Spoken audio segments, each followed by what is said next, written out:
Hi guys, my name is Belle Tingy. I'm a virtual design and construction major. This is my fourth semester here at BYUI, and my group were focused was issues in our school districts.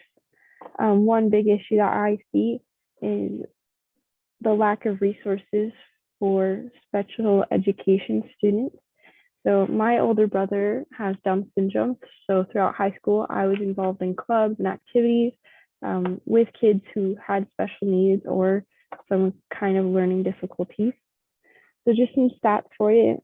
In 2019 to 2020 school year, there are 7.3 million or 14% of public school students who use the resources provided by the IDEA. The IDEA is Individuals with Disability Education Act.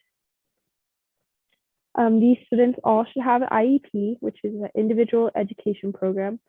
If you go on IEP's website, their mission statement is to help those who learn and think differently discover their potential, take control, find community, and stay on positive paths along each stage of life's journey. So if you look at this first bullet point, learning can be extremely difficult for children with special needs, which is why we need to be more accommodating for these children with needs. Special needs goes all the way from like ADHD, dyslexia to physical and mental illnesses like Down syndrome and cerebral palsy, stuff like that. The IDEA was created to make sure that all children, despite their special needs, are able to receive an education. So there's 4 parts of this act. A is just like the general laws.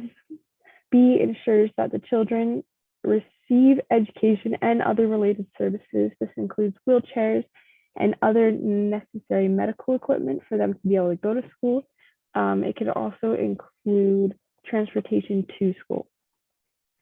Part C covers intervention services for toddlers and infants. So basically just at a young age, you can have like an in-home nurse or a therapist come and just work with your child.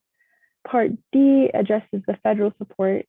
So it has the grants to receive proper education and services because sometimes you can't afford that, insurances, the whole thing within itself.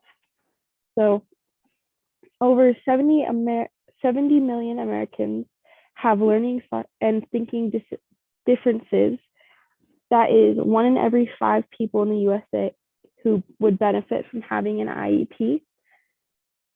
From this group of 70 million, only 1 in 5 people have found help or diagnosed with some sort of special needs, which is not a lot.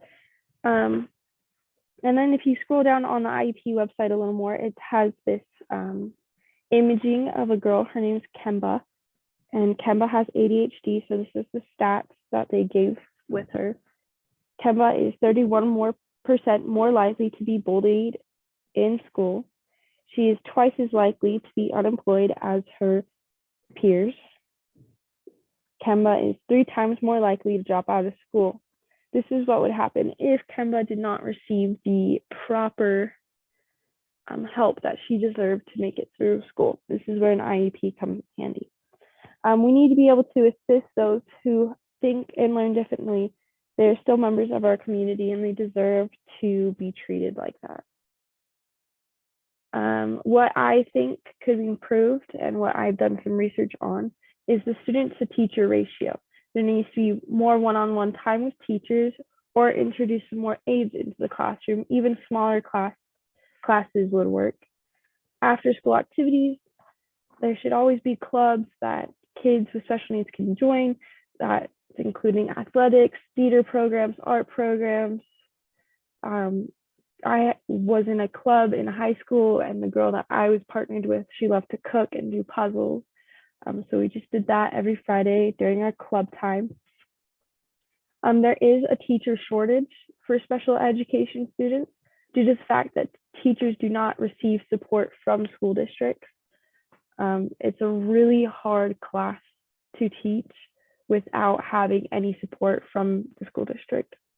The classrooms also, they need to be interactive, bright, colorful, and fun. I've seen some special education rooms in high school that look just like a regular high school class, which totally get it. They are high school students, but they just need a little more to just stay interactive, and it just helps with the whole learning environment.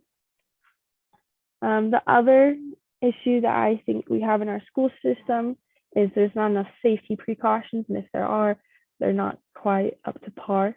In 2020, there were 96 incidents of gunfire on school property, resulting in 23 deaths, students and adults and teachers. The safety of the children should be the #1 priority while they're receiving an education. There's so many precautions that school districts can have to invest, including the increasing number of security/armed officers. Adding more mental health services is also an option. Another thing that I saw that was pretty cool is new schools being built. They are adding, the hallways aren't going to be completely straight anymore. They're trying to add either columns that poke out for hiding spots or staircases that go through. Also adds just a little bit more in the school to make it a little more exciting, but also can help just having the environment be a little safer. So safety precautions, better security systems within school, buzzers to check in and out of the building, office check-ins.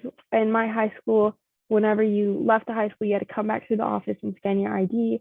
There's locked doors.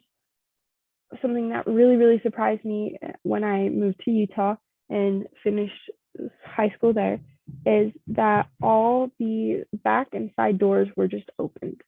You could just walk in and out, and it was just a little concerning, but I think locked doors should definitely be a big part of safety.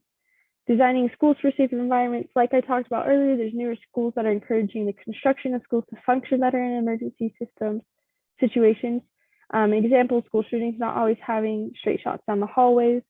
I forgot to add the picture, but there are some designs of new hallways that have the columns or the staircases, also hallways that turn or just like move, just so there's a little more, just so it can help.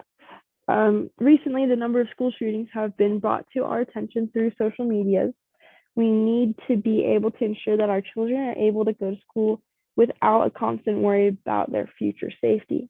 There was one time in high school where I was in school, it was third period, and there was a shooter. It wasn't a threat, there was an actual shooter. We had SWAT and all the police officers from Murray to Provo at our high school to ensure we were safe. Also during this time, we were not given any information. The teachers, students, we did not have any information on what was going on outside in the hallways. That was terrifying. I wish that they would have had better communications between the teachers, just so we weren't as scared. Everything ended up okay. They caught the guys, so there wasn't any. I don't think any shots fired even. So that is my presentation on issues that I see that we have in our school district. Thank you guys for watching.